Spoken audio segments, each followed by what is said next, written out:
Malam teman-teman, senang banget kali ini bisa ketemu lagi sama teman-teman di IG Live. Kali ini kita bakal ngebahas soal minimalisme di lingkup pekerjaan gitu. Mungkin buat teman-teman ada yang eh, biasanya kalau dengar kata minimalisme tuh biasanya identiknya dengan barang gitu ya, barang atau fisik aja gitu, barang fisik aja. Nah, tapi sebenarnya minimalisme itu juga bisa diterapkan di pekerjaan gitu. Nah, untuk ngebahas soal minimalisme di dunia kerja ini, aku nggak sendiri, tapi bakal ditemenin sama Kak Esvi Aspari dari Life with Less sama komunitas WeWow. Ntar ya, aku coba invite Kak Esvi. Nah, buat teman-teman yang udah join nih, makasih banget udah join malam ini. Nah, ini udah ada Kak Esvi. Wah, halo Kak. Suaraku Assalamualaikum, jelas kah? malam. Jelas, jelas. Waalaikumsalam. Wah, makasih banget Kak udah mau join nih di IG Live kali ini. Aman ya? Aman-aman, suaranya aman. Oke Kak, Oke. seneng banget bisa ngomong langsung gitu ya sama Kak Esvi, karena aku udah tahu Kak Esvi dari ikutin IG Live-nya Women Inarasi gitu ya di tahun 2021. Dan aku ngikutin beberapa tips yang waktu itu Kak Esvi kasih gitu ya di IG Live itu soal tadi minimalism at work gitu ya, dan itu ngaruh banget sih emang ke produktivitas aku gitu. Makanya aku ngerasa kayaknya aku udah dapetin manfaatnya gitu ya, terus pengen nih ngasih tahu ke teman-teman yang lain yang mungkin belum kenal gitu sama minimalism di dunia kerja itu seperti apa sih penerapannya. Makanya pengen diangkat nih tema ini gitu. Nah, mungkin aku akan sedikit mengenalkan KSV gitu ya. Mungkin nanti kalau misalnya ada yang salah-salah bisa dikoreksi gitu ya, Kak. Jadi, KSV Aspar ini adalah Communication Strategist and Community Enthusiast. Dan KSV juga adalah PR dari komunitas minimalisme di Indonesia namanya Life with Less, dan juga co-founder dan mentor di komunitas namanya WeWow, singkatan dari Women Empowerment Women at Work. Dan ini merupakan komunitas sosial perempuan Indonesia yang fokus pada upaya membantu peningkatan kualitas dan memberikan dampak kepada perempuan Indonesia di berbagai bidang seperti bisnis dan karir melalui platform online gitu. Mungkin kalau misalnya nanti ada yang mau ditambahin bisa ditambahin ya Kak, buat perkenalannya gitu. Mungkin kita langsung aja nih Kak, ngobrol-ngobrol gitu. Kayak mungkin uh, apa ya, kesibukannya Kak SV akhir-akhir ini apa aja Kak? Oke. Assalamualaikum, malam. Eka, thank you ya udah diajakin ngobrol setelah kita janjiannya. Kayaknya udah agak lama, tapi alhamdulillah malam ini Ya. terwujud untuk ngobrol bareng sama Eka. Dan thank you juga, jadi aku juga waktu itu baca artikel yang ditulis sama Eka, sangat bisa merangkum apa yang disampaikan ya. Keren banget tulisan-tulisannya dan juga postingan-postingannya, terusin karena itu keren banget bisa mengedukasi at least circle terdekat kita dulu, Hmm. supaya nanti mungkin mereka juga bisa nyampein itu ke circle terdekat yang lainnya. Nah, buat teman-teman yang nanti dan sekarang sedang nonton, salam kenal, aku SP.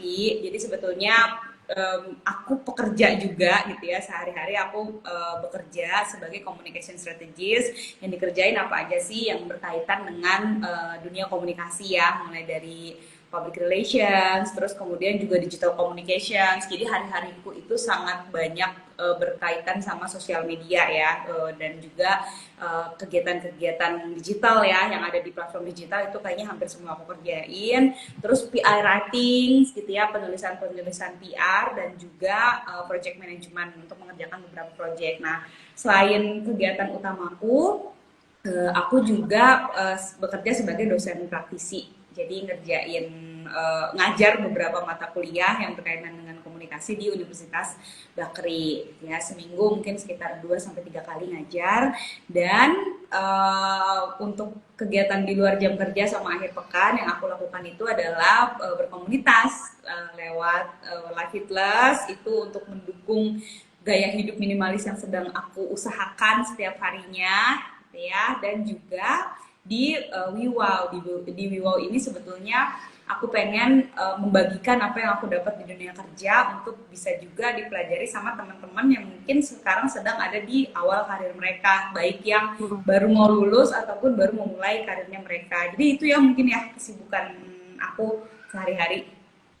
Wah, banyak banget nih kegiatannya dari udah praktisi, terus dosen juga, sama ngurusin komunitasnya juga bukan cuma satu tapi dua gitu. Mungkin ada juga aktivitas-aktivitas lain itu keren banget sih Kak. Maksudnya banyak banget aktivitasnya gitu ya, dalam seminggu mungkin padat banget jadwalnya KSP gitu ya. Nah, kalau kita ngomongin soal minimalisme nih, aku sendiri penasaran juga nih sama KSP. Mungkin pertama kali kenal, terus akhirnya apa ya? eh, Menerapkan si minimalisme itu di kehidupan sehari-hari itu mulai dari kapan sih Kak? Oke, jadi kalau untuk kenal istilah dari minimalism itu sendiri, pertama kali aku kenal terminologinya itu 2018 pas LWL mempopulerkan itu sebenarnya, Live Fitness Mm. mempopulerkan. Tapi untuk menuju ke sana sebetulnya itu dimulai di awal karirku ya. Jadi waktu itu baru pertama magang, lulus dari kuliah, terus masuk ke korporasi gitu ya. Nah disitulah aku mulai kenal sama yang namanya minimalism. Jadi dulu tuh aku anak band, anak band yang Hmm. mungkin sering perform ya, tampil di depan, jadi butuh banyak hal yang dipakai, baju ganti-ganti, terus mungkin make up, aksesoris dan lain sebagainya gitu. Nah waktu aku kerja, akhirnya masuk ke dunia profesional tuh banyak alokasi gajiku tuh yang perginya tuh ke sana gitu ya, kayak gonta-ganti barang dan segala macam gitu. Nah aku merasa kayak kok siklusnya begitu terus ya, selalu berulang, kok kayaknya nggak bisa berkembang ya, padahal ke depan tuh kayak harusnya tuh aku bisa saving, harusnya tuh ada sisa yang bisa aku saving gitu ya, dan mungkin bukan sisa ya, jadi ada alokasi yang memang aku siapkan untuk penyimpanan. Jadi aku berangkat itu dari situ, dari merasa kayak ada pengelolaan yang kurang baik sama apa yang aku dapatkan gitu ya dari gaji pertamaku dulu gitu. Nah dari situlah aku mulai kayak gimana ya caranya hidup efisien gitu, hidup dengan cukup lah gitu, nggak berlebih-lebihan gitu. Nah ternyata pas lagi aku jalanin itu makin berkembang makin berkembang. Nah 2018 Cynthia founderku di LWL itu mempopulerkan istilah minimalism gitu, yang hidup Hmm.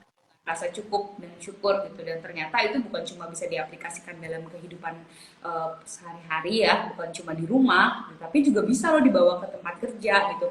Itu deh akhirnya dari situ aku senang dan mulai menerapkan itu ke segala aspek, bukan cuma apa namanya minimalism dalam bersosialisasi, bukan cuma dalam pekerjaan gitu ya, tapi juga gimana mengelola hidupku sehari-hari gitu. Hmm. Oke, berarti tadi menarik juga ya, Bego. Jadi ternyata dari apa namanya dulu ngeband gitu ya, terus aware gitu ya, kayak kayaknya ada yang salah nih sama kebiasaan konsumsi beli baju atau beli aksesoris dan lain-lain buat pendukung perform tadi. Terus kenalah sama si apa ya namanya Kak Cynthia gitu ya yang mengenalkan soal minimalisme dan akhirnya kayak mulai mempelajari itu jadi sampai sekarang gitu ya akhirnya masih menerapkan si minimalisme. Nah, mungkin udah kayak mau 5 tahunan atau mungkin lebih dari 5 tahunan ya Kak, Kakak ngejalanin minimalisme ini gitu. Kira-kira apa aja sih Kak kalau kalau kita ngomongin fokusnya ke minimalism at work gitu ya di pekerjaan gitu, kira-kira apa prinsip-prinsip minimalisme yang udah Kakak terapin gitu di pekerjaan Kakak? Ya, kayak kalau untuk aku pribadi yang aku lakukan itu udah hampir zero paper use ya. Jadi pekerjaanku gitu karena memang berkaitan sama dunia komunikasi, aku udah bener-bener zero paper use. Jadi kemana-mana tuh udah nggak bawa alat tulis. Mungkin kalau ditanya Resmi punya pulpen sama kertas apa enggak, kayak udah nggak ada di tasku sama sekali gitu ya. Semuanya Hmm. itu di laptop dan juga di handphone.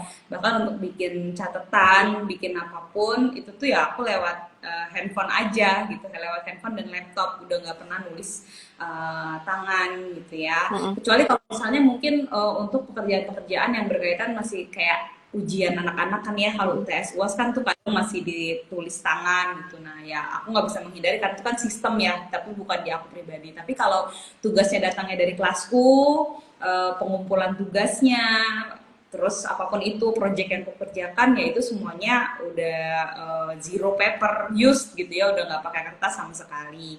Nah terus yang kedua itu adalah digital minimalism ya. Jadi aku tuh hampir tidak pernah menyalakan semua notifikasi yang ada. Hmm. Jadi kayak sosial media gitu tuh nggak pernah aku nyalain, email, bahkan WhatsApp pun nggak aku nyalain kecuali memang untuk orang-orang VIP tertentu dalam hidupku gitu ya, kayak atasan Hmm. langsung gitu atau VVIP gitu yang aku nyalain gitu. Tapi kalau misalnya untuk secara general tuh sama sekali nggak aku nyalain. Tapi yang aku lakukan adalah aku mengalokasikan waktu untuk ngecek itu gitu. Dan terus yang ketiga itu adalah planner ya. Planner Hmm. itu yang menurutku sangat penting karena kalau misalnya kita punya planning yang baik, kayak kita nyatet jam sekian mau ngapain aja, bahkan sesimpel mau janji nelfon orang gitu ya, atau mau janji diskusi singkat gitu, aku akan masukin ke planner supaya waktu aku itu nggak habis untuk mikirin hal-hal yang mungkin masih lama gitu ya, harusnya aku bisa Hmm. prioritasin apa yang aku kerjain 1-2 jam ke depan gitu. Jadi biar pikiran gue nggak gampang melayang-layang karena udah tersimpan di si planner itu gitu. Jadi kalau bisa tadi ya less paper use, terus digital minimalism sama planning ya, planning yang aku lakukan untuk membantu produktivitas kerja di kantor Hmm. gitu. Hmm. Oke, berarti tadi 3 hal ya. Tadi udah nggak pakai kertas lagi, terus digital minimalism kayak bener-bener notifikasi nggak dinyalain kecuali kalau beberapa hal untuk orang-orang tertentu yang memang penting gitu ya. Terus sama tadi buat planner gitu. Kayaknya kalau aku juga udah nerapin sih kayak sistem untuk nggak nyalain notifikasi di HP karena memang kedistrak banget sih gitu. Kalau gampang banget kedistrak kayak misalnya ada DM atau misalnya ada kayak WhatsApp segala macam, kecuali memang kayak tadi benar orang-orang penting tadi kayak misalnya orang tua gitu-gitu ya, itu emang wajib lah kita aktif terus untuk komunikasi sama mereka gitu. Nah, aku juga penasaran nih Kak, kalau dari sisi minimalisme itu diterapin ke misalnya ketika kita lagi meeting gitu. Soalnya kan kadang suka gitu ya, kita ketika lagi meeting tuh kebanyakan ngobrol, hahaha gitu kan. Padahal sebenarnya kita bisa meeting cuma 15 menit, 20 menit, tapi karena kebanyakan bercanda, kebanyakan ngomongin di luar agenda meeting, jadinya lama gitu. Nah, itu gimana ya kira-kira menerapkan si minimalisme ini ketika kita lagi meeting misalnya gitu? Ya, ya. Kebetulan kalau misalnya meeting, aku banyaknya itu malah justru di komunitas ya. Kalau kerjaan Mm-mm. kantor tuh meeting itu bukan jadi prioritas utama ya, karena kita tiap hari tuh tugas sudah langsung pembagiannya lebih padat gitu ya. Jadi mungkin aku Mm-mm. sharing meeting-meetingku di komunitas ya. Yang pertama yang dilakukan itu di Wiwow terutama, kita itu biasanya selalu set meeting itu di kalender. Jadi udah pasti karena semuanya punya kesibukan masing-masing, udah pasti setiap meeting harus di-invite teman-temannya via kalender. Bahkan sekarang tuh di WhatsApp tuh udah ada fitur add event kan ya. Kalau teman-teman lihat tuh ini lebih memudahkan. Itu harus dipastiin meetingnya kapan, jam berapa. Nah, yang kedua sebelum meeting harus menyusun talking points dulu. Apa aja yang mau dibahas. Teman-teman di Wiwow itu punya profesi utama masing-masing, punya kesibukan masing-masing. Ada yang prioritasnya kuliah, ada yang prioritasnya kerja, ada yang prioritasnya itu adalah full time mom gitu. Jadi prioritas masing-masing, maka waktu meeting kita tuh sangat terbatas. Kita hampir nggak pernah kayaknya meeting lebih dari 1 jam tuh, hampir nggak pernah ya. Meeting lebih dari 1 jam itu biasanya kayak meeting yang lebih berat, kayak koordinasi bulanan misalnya. Tapi kalau misalnya update meeting tuh bahkan kalau bisa setengah jam sampai 1 jam maksimal, nggak terlalu lama gitu. Talking points yang penting sih supaya poin-poin obrolan itu nggak melebar. Nah, yang penting lagi itu selain talking points ada rundown disisipkan juga untuk bisa menjalin keeratan ya. Itu penting juga karena di komunitas itu kan istilahnya kayak ekstrakurikuler ya, kegiatan luar dari kegiatan sehari-hari kita di kantor ataupun di kampus untuk refreshment. Jadi kita siapin kayak 15 menit di awal untuk saling sapa dulu, warming up gitu, saling nanyain kabar satu sama lain. Tapi Mm-mm. udah selesai 15 menit baru kita beranjak ke talking points yang udah disusun.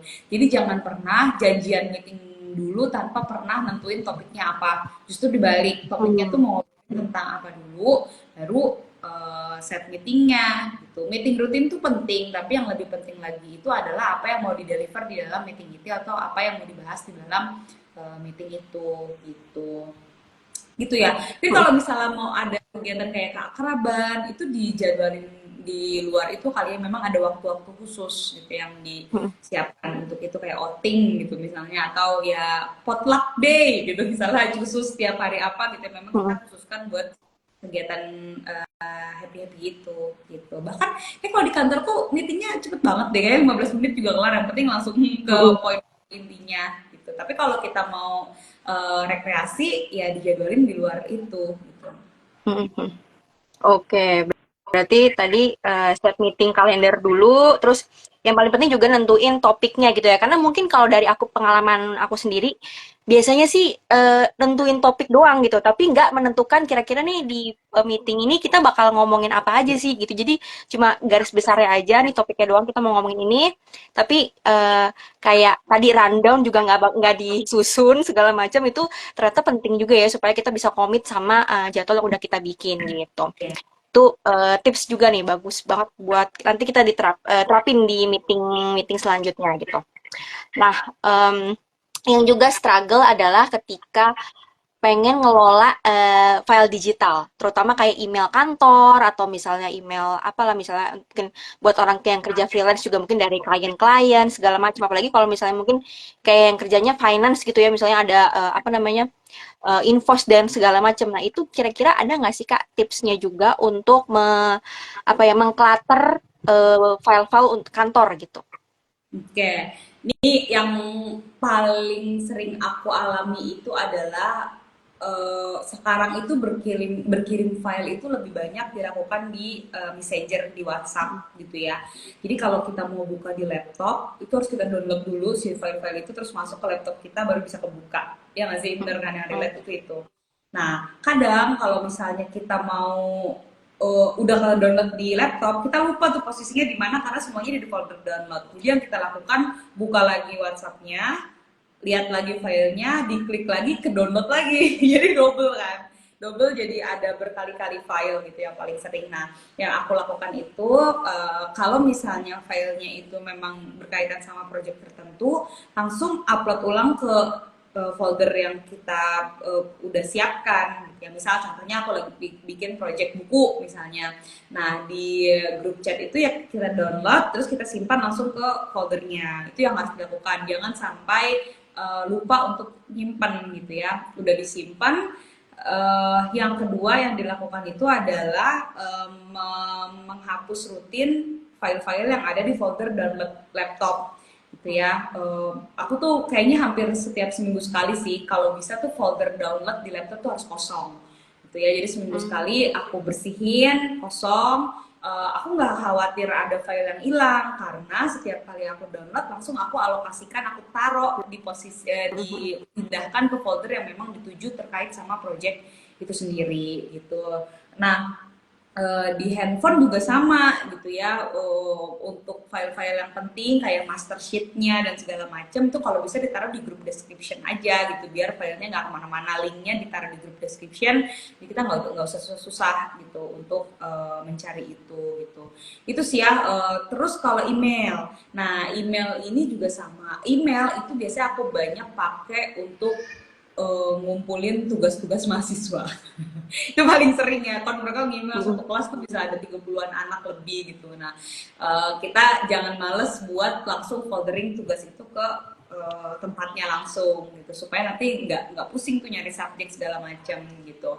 Terus kalau emailnya itu misalnya udah terbaca ya dipindahin gitu supaya folder inbox kita itu selalu clear dan selalu berisikan email-email yang memang belum dibaca atau belum di reply gitu. Hmm. Itu yang penting ya. Jadi kadang yang bikin kita malas beberes itu karena udah terlanjur banyak filenya. Terus akhirnya ya ntar lagi deh, ntar lagi deh, ntar lagi gitu. Nah jadi yang aku lakukan itu sebenarnya decluttering rutin sih file-file digital, terutama di folder download tadi yang udah paling sering banget bakal jadi clutter, dan juga di email-email ya.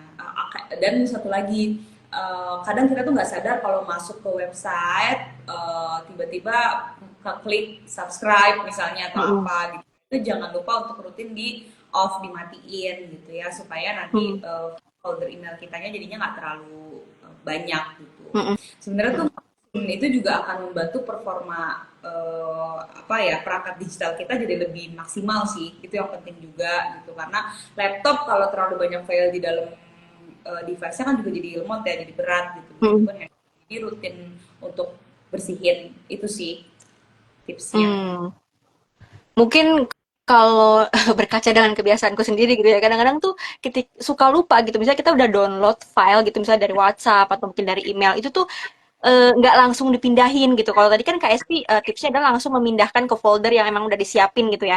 Nah, kalau aku tuh kadang suka lupa. Jadi kayak misalnya, oh udah dibuka, ya udah gitu. Misalnya udah nggak terlalu perlu sama file ini, ya udah nggak dipindahin dulu atau misalnya nggak dicek lagi kira-kira ini bakal dibutuhin atau enggak atau perlu dihapus atau enggak gitu jadi diendepin dulu di apa download itu di file download terus kalau misalnya udah agak-agak lemot nih laptop baru sadar kayaknya banyak yang belum kehapus nih apa mungkin recycle binnya gitu yang penuh gitu jadi emang harus ini ya langsung misalnya habis di download langsung dipindahin gitu kali ya file-filenya gitu biar kita juga nggak lupa dan nggak menemenuhin tadi laptop atau handphone gitu.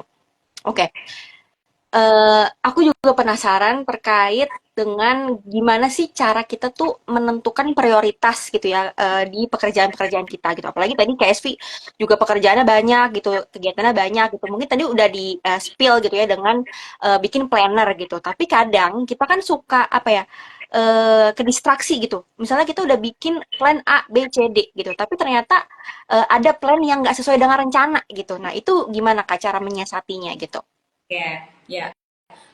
Dia juga menarik ya karena tiap orang pasti punya adjustment yang beda-beda. Aku bersyukur ada di lingkungan yang hampir semuanya itu cukup fleksibel mengatur, Mm-mm. memberikan aku fleksibilitas untuk mengatur waktu ya, gitu. Baik di tempat kerja, di kampus atau di komunitas gitu. Jadi work life blend nyampur semua tuh gitu ya. Kapan aku memprioritaskan waktu buat komunitas, kapan buat ngajar, kapan buat kerjaan segala macam gitu. Nah, sebenarnya yang paling penting itu adalah kita mencari dulu waktu produktif kita sih. Kapan waktu-waktu yang memang performa kita tuh kebut gitu, cepet gitu. Mm. Performa kita tuh maksimal.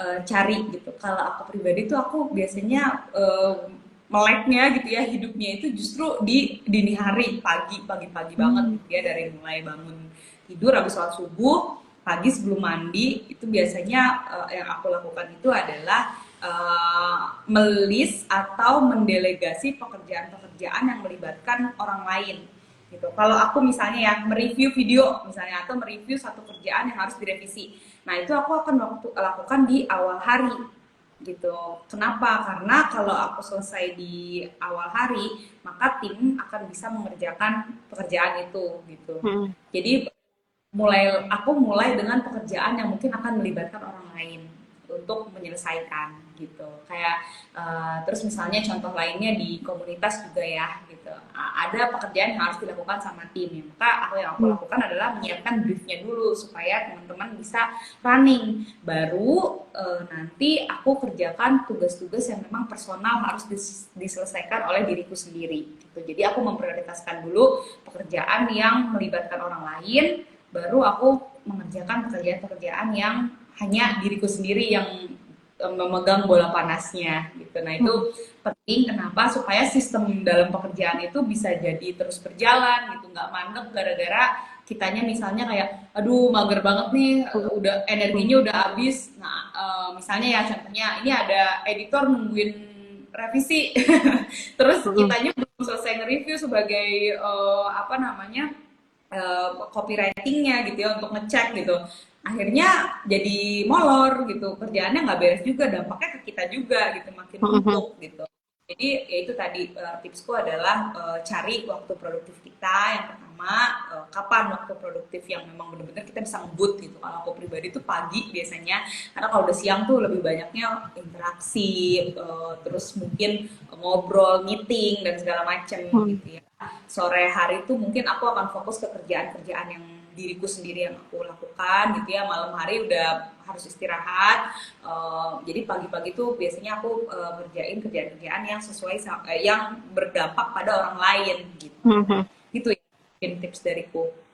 Oke. Nah, tapi kalau misalnya nih Kak, tadi misalnya emang ketika udah disusun ternyata tidak sesuai dengan rencana, misalnya tiba-tiba ada dadakan perubahan situasi gitu. Nah, itu gimana Kak cara menyiasatinya? Chill aja. Jadi gini ya, maksudnya ketika misalnya semua nggak berjalan sesuai ekspektasi gitu ya, berarti memang itu udah jalannya seperti itu. Jangan kita kemudian burn out di bawah stres, merasa rendah diri atau merasa diri kita tuh nggak bisa achieve maksimal gitu. Kita evaluasi aja gitu. Kalau misalnya itu karena kelalaian kita, dampaknya di maksudnya penyebabnya itu adalah pertama karena kelalaian kita, ya berarti itu Hmm. dievaluasi untuk hari berikutnya.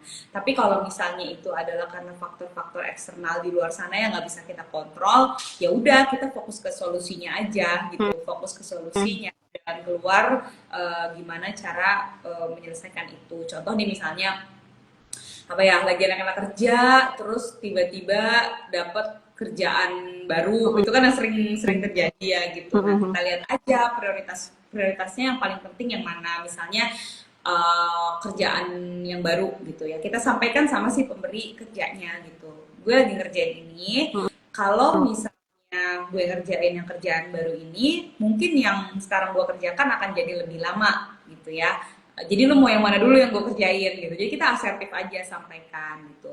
Pun, nah itu kalau institusinya sama. Tapi gimana kalau beda-beda? Misalnya ya Hmm. di kantor harus ada kehadiranku misalnya. Tapi di kampus tiba-tiba harus ada tanggung jawab yang aku lakukan gitu.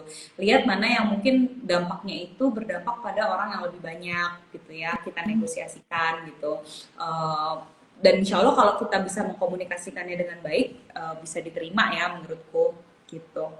Jadi tinggal gimana ya, jangan terkungkung sama hal-hal yang mungkin apa ya di luar kendali kita gitu. Kalau misalnya Hmm. itu kesalahan karena diri kita, ya udah kita evaluasi hari berikutnya jangan sampai terjadi lagi. Tapi kalau terjadi di luar kendali kita, ya maka nggak apa-apa, let go aja gitu.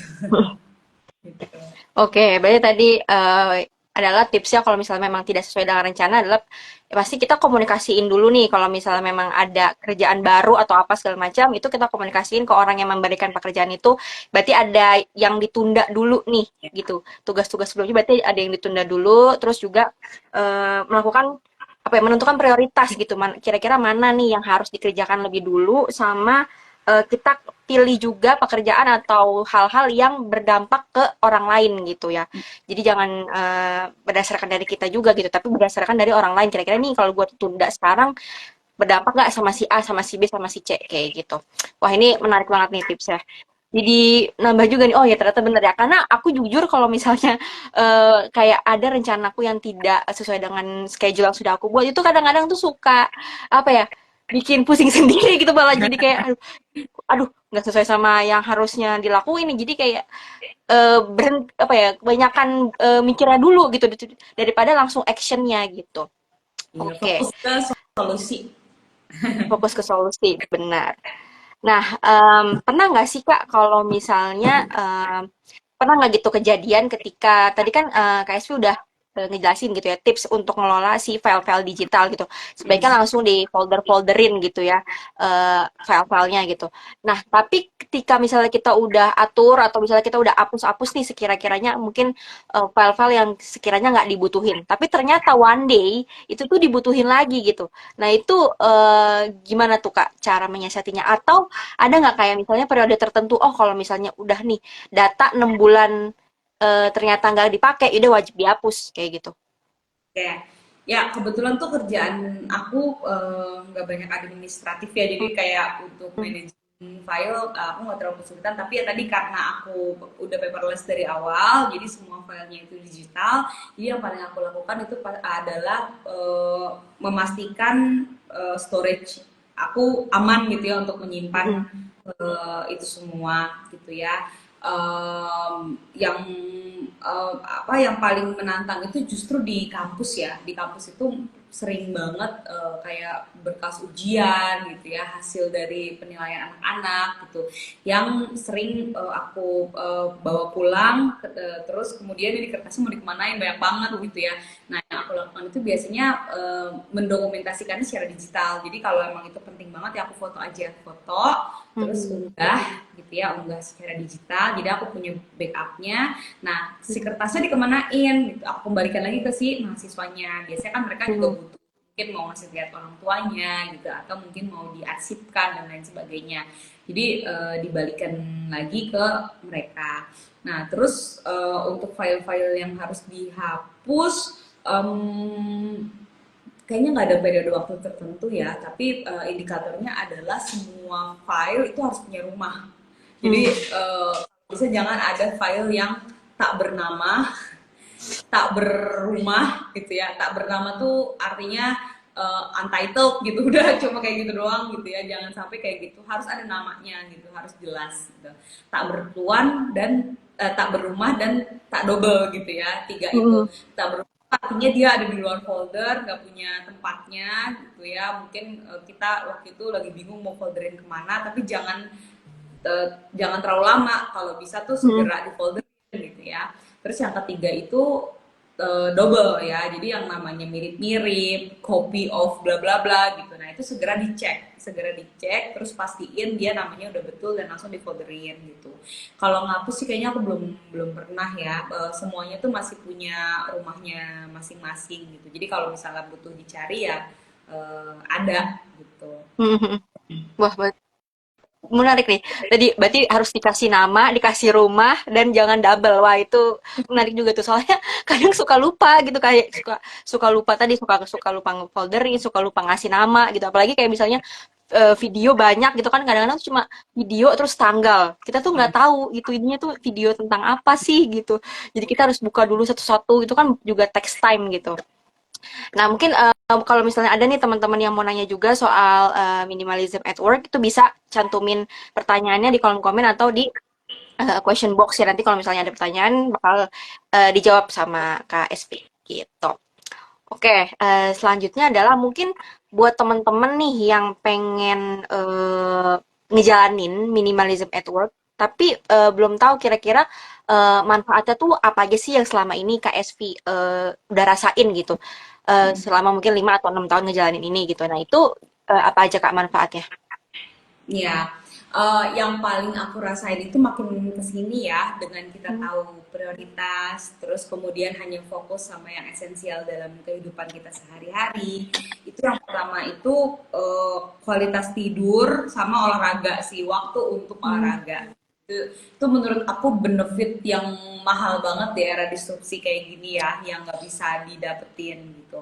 Dengan kita rapih menjadwal kegiatan kita, yang penting itu waktu tidur nggak harus tiap hari tercapai 7 sampai 8 jam ya, maksudnya itu kayak hampir Hmm. impossible sih ya. Tapi setidaknya itu kita mengusahakan ke arah sana, mengusahakan untuk teratur gitu jam-jam tidurnya gitu. Nah itu karena tidur itu udah berdampak kemana-mana sih menurutku, ke fokus, ke Hmm. produktivitas, ke mood. Bahkan kalau perempuan yang paling penting itu siklus menstruasi itu penting Hmm. banget gitu ya, selalu teratur gitu. Jadi yang paling aku merasakan itu ya, di kualitas tidur itu yang membantu aku apa ya, hidup lebih produktif lagi gitu.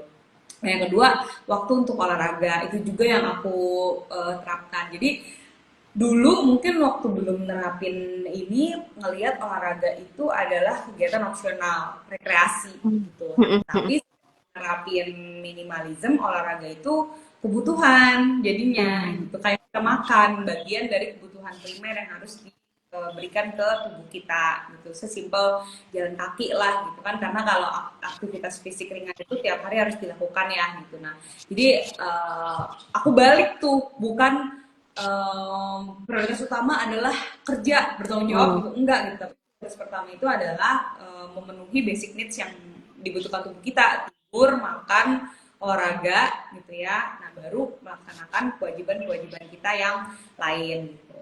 Karena gini, aku percaya namanya apa ya, profesi pekerjaan itu tuh bisa digantikan, mau sehebat apapun Hmm. kita di kantor gitu ya, Hmm. Hmm. pasti bisa digantikan sama orang lain gitu. Kalau kita sakit ada yang backup kerjaan gitu. Kalau Mm-mm. kita resign pasti akan ada penggantinya. Kantor sehebat sekeren apapun gitu ya, kita sehebat apapun pasti bisa digantikan.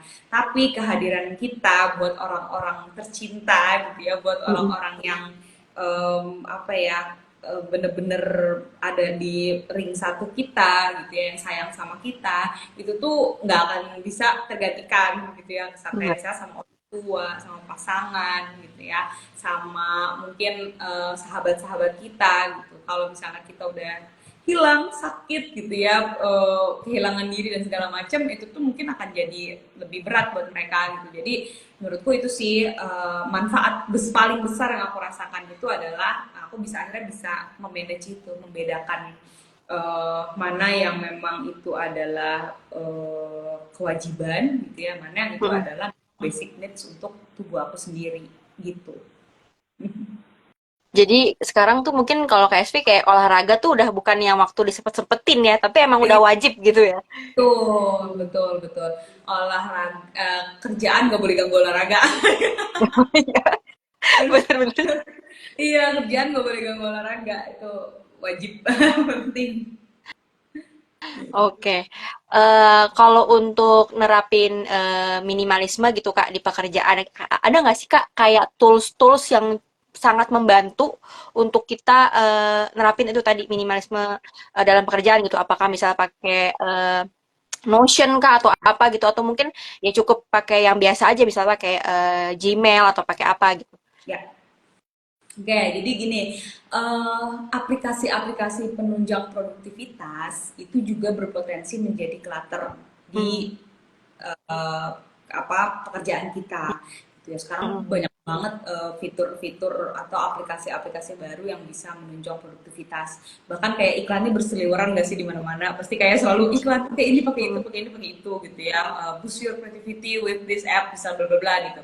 Sebenarnya fitur yang ada di device bawaan itu tuh udah cukup.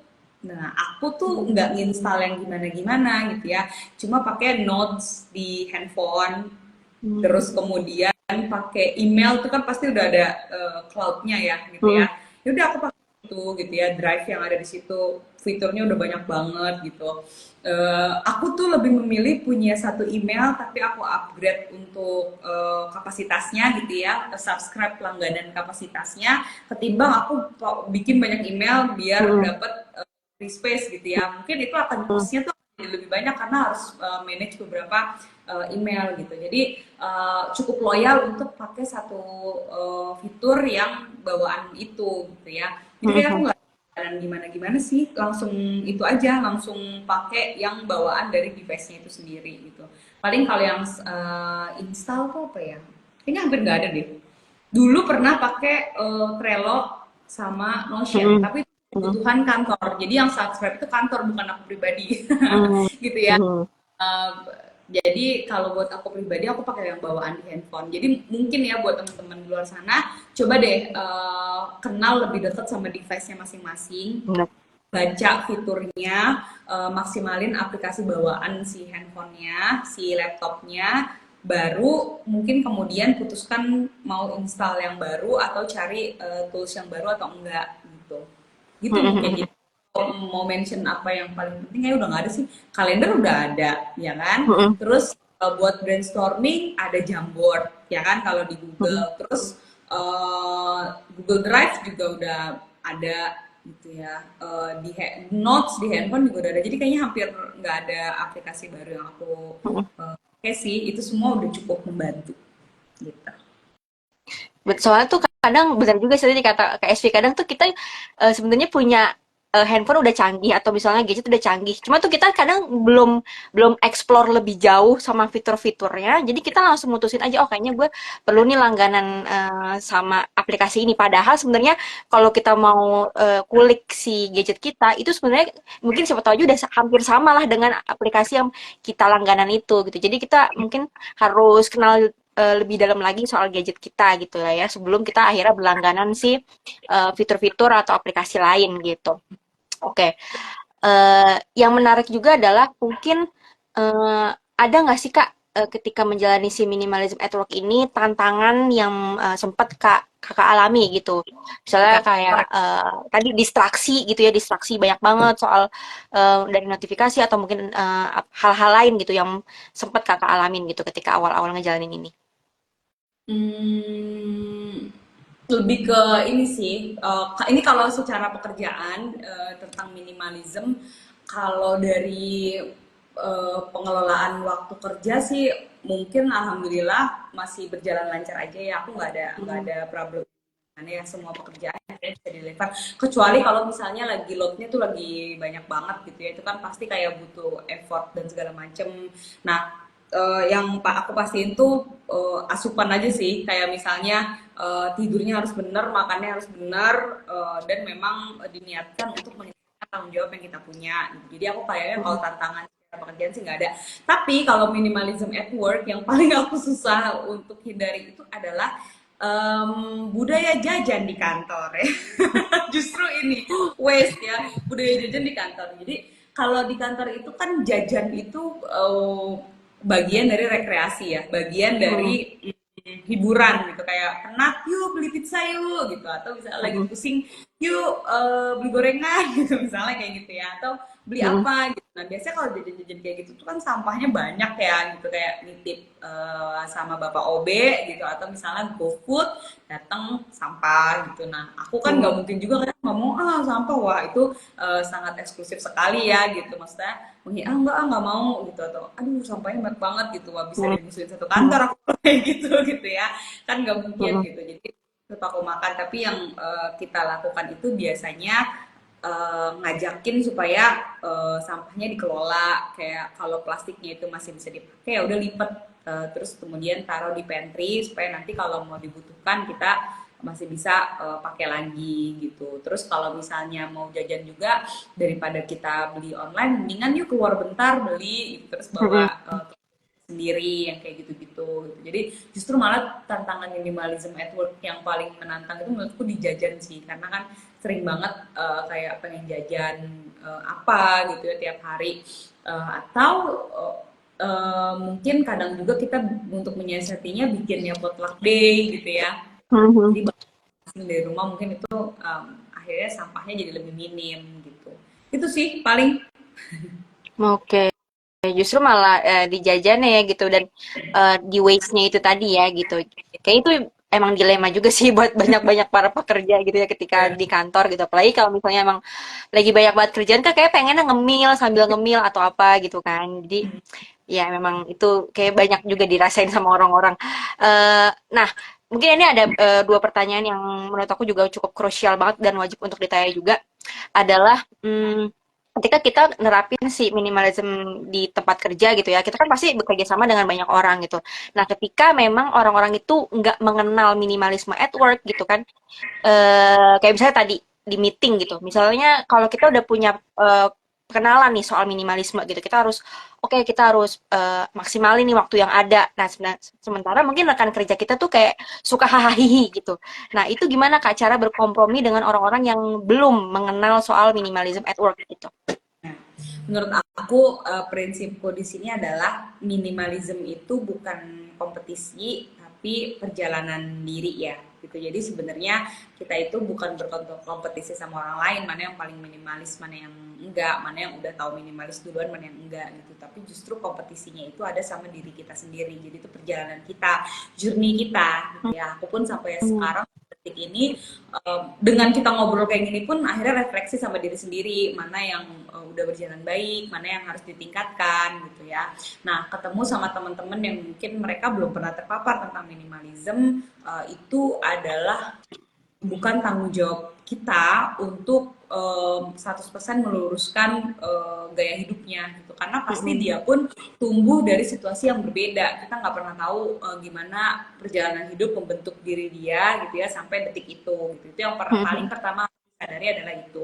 Kita nggak tahu, tiap orang itu mungkin punya apa ya, struggling berbeda-beda gitu ya dalam menjalani hidup. Mungkin dia nggak ada orang tua yang masak di rumah gitu ya, atau dia Hmm. mungkin Hmm. nggak terbiasa dengan budaya minim sampah dan lain sebagainya gitu. Jadi pasti tiap orang tuh tumbuh dalam keadaan yang berbeda-beda gitu. Nah, tapi yang bisa kita lakukan itu adalah ya kitanya istiqomah dulu gitu, kitanya tuh konsisten untuk menjalankan Mhm. minimalism ini gitu. Jadilah contoh. Kalau udah jadi contoh, biasanya tuh orang lain tuh akan ngelihat kita nyaman dengan kondisi itu gitu ya. Kalau udah jadi contoh tuh ngelihat kayak wah hidupnya ternyata konten ya, hidupnya tuh nyaman ya, hidupnya tuh ternyata sangat produktif ya, Mhm. dan bisa fokus sama tujuannya dia.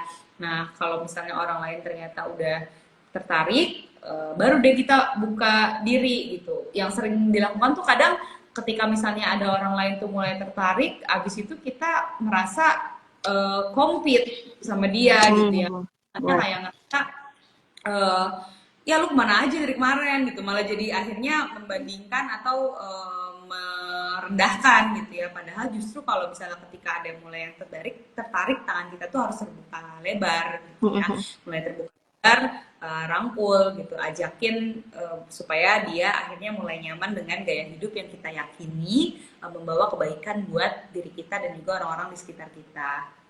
Gitu deh. Berarti emang bener ya, fokus sama diri sendiri gitu ya. Jadi kita kita aja yang fokus sama diri sendiri. Kalau misalnya ada orang lain yang mau mencontoh, ya kita kasih tahu yang mereka pengen tahu gitu, dan mungkin jangan menggurui juga gitu ya. Jadi kayak misalnya mereka mungkin mau tahu tentang apa gitu, ya baru kita kasih tahu kalau mereka nanya. Tapi kalau mereka nggak nanya, ya udah gitu ya. Mungkin itu kali ya Kak, biar sama-sama enak gitu ketika bekerja gitu. Oke, yang terakhir adalah mungkin buat teman-teman yang tertarik nih pengen cobain juga minimalism at work, kira-kira apa sih langkah kecil yang bisa dimulai gitu sama teman-teman yang mau mulai gitu? Ya. Nah, yang pertama yang perlu dilakukan buat teman-teman yang mau menerapkan minimalism at work, pahami strength and weakness kita, pahami kelebihan, kekuatan, dan juga kelemahan dari pekerjaan kita. Apa sih dari celah-celah mana aja yang bisa dan tidak bisa diterapkan minimalism di dalam pekerjaan kita. Ada pekerjaan-pekerjaan yang mungkin sangat mendukung, memudahkan kita untuk menerapkan minimalism gitu. Misalnya contohnya pekerjaanku yang memang banyak di dunia digital, yang cuma tinggal bawa laptop kemana-mana udah kelar. Gitu. Tapi ada juga mungkin pekerjaan yang sangat administratif gitu ya. Mhm. Misalnya harus bawa buku, harus bawa catatan, harus bawa apapun gitu. Jangan kemudian langsung menjudge diri kita, udah kayak gue nggak bisa deh nerapin minimalism gitu. Kita bisa cari cara-cara yang lain gitu. Nggak harus dari physically terlihat minimalis, enggak gitu. Tapi bisa dari cara-cara yang lain. Misalnya dengan kita mengefektifkan waktu dalam satu hari gitu ya, bisa tahu prioritas kita apa aja, itu juga udah minimalism at work loh gitu. Mhm. Terus dengan tahu misalnya kita ngatur makan siang kita dalam satu pekan, memastikan tidak ada sampah, memastikan tidak ada makanan yang terbuang ketika kita mau ke kantor gitu. Itu juga udah minimalism at work loh gitu. Mhm. Tiap bawa tumbler ke kantor dan akhirnya menginfluence orang-orang sekitar untuk bawa tumbler, itu juga udah minimalism at work. Terus memenuhi komitmen, janji, tanggung jawab, kerjaan dan lain-lain dengan sepenuh hati, bukan karena paksaan gitu ya, bukan karena ikut-ikutan tren atau nggak enak sama atasan gitu ya. Nah itu juga udah minimalism at work menurutku gitu. Jadi Mhm. aspeknya sangat luas, sangat besar gitu ya, baik dari yang tangible, intangible gitu ya. Minimalism at work itu bisa diterapkan di berbagai aspek yang menunjang produktivitas kita Mhm. berkarya di luar sana gitu. Jadi mungkin tadi sebenarnya praktek-praktek yang udah kita lakuin tuh kadang orang nggak sadar ternyata itu masuk minimalism at work kayak tadi yang mungkin juga aku juga baru sadar gitu juga, kayak misalnya tadi KSV bilang kalau kita menepati janji sama orang itu juga termasuk minimalism at work gitu. Jadi ya kita juga nggak perlu apa ya underestimate progres kita gitu, pelan-pelan kalau misalnya kita menyadari oh ternyata selama ini tuh gue udah ngejalanin minimalism at work nih gitu, dan ternyata emang udah diterapin lama, ya mungkin ada hal-hal peningkatan yang harus dilakukan juga. Kira-kira apa lagi ya yang bisa gue lakukan di sehari-harinya ketika gue bekerja gitu. Oke, Kak Esvi, makasih banget nih Kak buat waktunya. Ini aku mungkin akan sedikit recap ya gitu tadi beberapa catatan yang aku udah catat gitu. Kayak misalnya gimana sih cara kita untuk meeting lebih apa ya lebih mindful atau mungkin lebih apa ya bisa lebih baik lah gitu ketika kita meeting supaya lebih on time atau supaya lebih efektif gitu ya. Yang pertama adalah dengan set meeting kalender, terus juga menyusun apa aja sih hal-hal yang pengen kita omongin dan pastinya juga harus nyusun topik apa nih yang pengen kita bahas. Terus sama menentukan rundown-nya juga gitu. Terus untuk digital minimalism itu pastiin ketika kita menerima file dan segala macamnya itu pastiin file-filenya itu punya nama, punya rumah dan nggak double gitu ya supaya kita biar gampang untuk mencari dan tidak memenuhi memori gadget kita gitu ya. Terus untuk menentukan prioritas itu kita bisa cari tahu kapan sih waktunya kita produktif. Misalnya tadi kalau KSP adalah di pagi hari ketika habis subuh gitu ya, mulai produktifnya gitu. Terus kita juga bisa melis pekerjaan yang berkaitan sama banyak orang gitu. Nah, itulah yang kita prioritasin dulu baru ke pekerjaan yang emang fokusnya ke kita aja. Kayak gitu. Mungkin itu beberapa apa ya key point yang udah aku catat gitu untuk tema kali ini. Ini banyak banget sih insight yang aku dapat dari KSP. Aduh, aku bakal rewatch lagi sih kalau misalnya aku butuh apa ya hal-hal yang pengen aku improve lagi di minimalism at work yang udah aku lakukan gitu. Nah, makasih buat teman-teman yang udah join. Nanti kita bakal bikin IG live lagi yang pastinya juga lebih bermanfaat lagi. Dan mungkin terakhir pertanyaan aku, KSP mungkin ada kayak program baru apa nih yang pengen dijalanin sama Live Fitness sama WeWork gitu, mungkin bisa di-share. Ya, kalau di Limitless nanti kita mungkin akan ada saling silang free market lagi ya dalam waktu Mm-mm. dekat. Jadi terus ikutin Instagramnya biar nanti kalau teman-teman mau merasakan bagaimana bersaling silang memperpanjang usia barang ya datang aja ke acara itu ya ikutin terus Mm-mm. dan bisa gabung di Instagram di Telegramnya juga loh yang saling silang itu jadi Mm-mm. silakan tahu. Nah kalau WeWow insya Allah bulan September itu kita bakal ulang tahun tanggal Mm. awal Oktober ya dan itu open for public jadi buat teman-teman yang Mm. mau datang ikutan kebetulan tema kita tahun ini itu tentang move forward mastering the digital future gimana perempuan itu Mm. bisa bersahabat menguasai era digital supaya kita itu juga bisa produktif berkarya gitu. Nah, jadi stay tune nanti akan ada di tanggal 5 Oktober acaranya. Itu bagus banget buat kalian-kalian yang memang ingin mengembangkan diri terutama dalam karir dan bisnis. Nanti bisa datang dan juga regis karena pesertanya terbatas banget cuma buat 100 orang. Gitu. Oke. Itu berarti ulang tahun keberapa, Kak? Ulang tahun yang keempat. Oh, Udah 4 yang tahun. gampang. Uh-uh. Oke, mungkin teman-teman kalau pengen tahu update-nya tadi Live Fitness itu bisa apa ikutin aja Instagramnya di @livefitness. Kalau untuk pengen tahu program-programnya WiWow bisa di @wiwow.id. Gitu ya, Kak ya. Ya, betul. Thank you. Oke. Thank you. Makasih banget Kak Esfi untuk waktunya. Sehat-sehat terus ya, Kak. Dan semoga nanti kita bisa ketemu langsung gitu ya, Kak. Insya Allah. Iya. Thank you ya. Kamu Makasih juga banyak ya, Kak. edukasi. Ya, Bye-bye. semangat-semangat juga Kak Esfi. Assalamualaikum. Oke, bye.